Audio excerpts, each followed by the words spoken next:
ہمارے محافل کا، محفل عرفان کا غرض کیا ہے،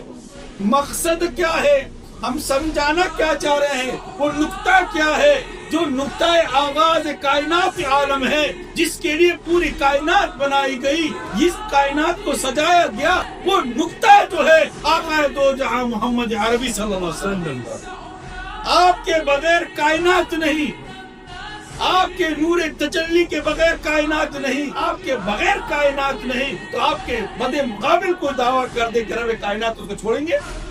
چھوڑ نہیں سکتے۔ تو اسی لیے